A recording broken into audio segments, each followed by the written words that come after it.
পরিবেশ ও পরিস্থিতির কারণে অনেক সময় নদী নালা এবং খাল-বিলও শুকিয়ে যায়। কিন্তু জুলাই বিপ্লবের সময় ফ্যাসিস্ট আওয়ামী লীগ সরকার যে সকল মায়ের কোল খালি করেছে, সেই সকল মায়ের অশ্রু কি আর কোনোদিন শুকাবে? দিন যাবে, মাস যাবে, বছর যাবে, যুগ যাবে, কিন্তু এই শহীদেরা আর ফিরবে না কোনোদিন। আর এই শহীদ জননীরা সন্তানের মুখ থেকে মা ডাকও শুনবে না। ছেলেহারা ব্যথা আর বেদনার ভার এবং তিলে তিলে গড়ে তোলা সন্তানের স্মৃতির মুহূর্তগুলো বারবার ভিজিয়ে দেবে শহীদ জননীদের চোখের জমিন। বাংলার জমিন বহুবার রক্তস্নাত হয়েছে, কিন্তু কোনোবার বাংলার মাটিতে কোনো দুঃশাসন টিকে থাকতে পারেনি। এবারও ফ্যাসিস্ট আওয়ামী লীগ ও তার দোসরদের বুলেটের সামনে জীবন উৎসর্গ করে তেমনটাই প্রমাণ করেছেন বাংলার ছাত্র জনতা। রিকশার পাদানিতে ঝুলে আছে একটা ছেলে, ছেলেটার কপালে বাঁধা আছে লাল সবুজের পতাকা। ছবিটি দেখে মনে হয়েছিল রিকশার পাদানিতে ঝুলে আছে গোটা বাংলাদেশ। জুলাই বিপ্লবের এই ছবিটি নেট দুনিয়ায় বেদনার ভাইরাল হয়ে অশ্রু ঝরিয়েছিল দেশ বিদেশের অগণিত মানুষের। ছবির এই ছেলেটির নাম গোলাম নাফিজ। স্বৈরাচার বিরোধী আন্দোলনে গোলাম নাফিজ পুলিশের গুলিতে মারা যায়।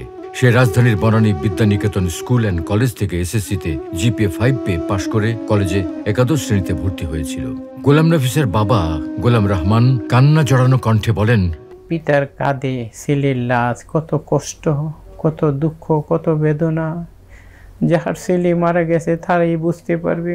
কিন্তু আমার ছেলে যখন গোলাম নাফিস যখন এইভাবে যখন মারা যাবে, আমি কোনোদিন কল্পনা করতে পারি নাই। 4 আগস্ট বিকেল 4টার দিকে ফার্মগেট এলাকায় গুলিবিদ্ধ হয়ে শহীদ হন নাফিজ।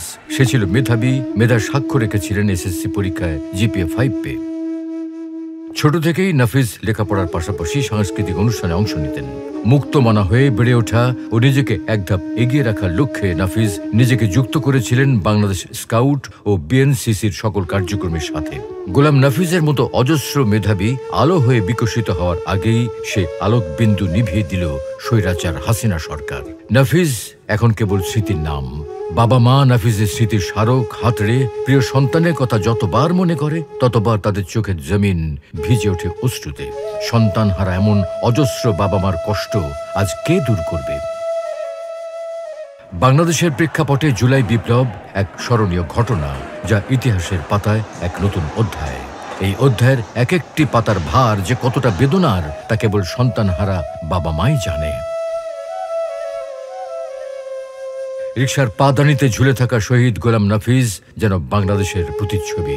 দেশের এই সাহসী সন্তানের প্রতি রইল আমাদের বিনম্র শ্রদ্ধা।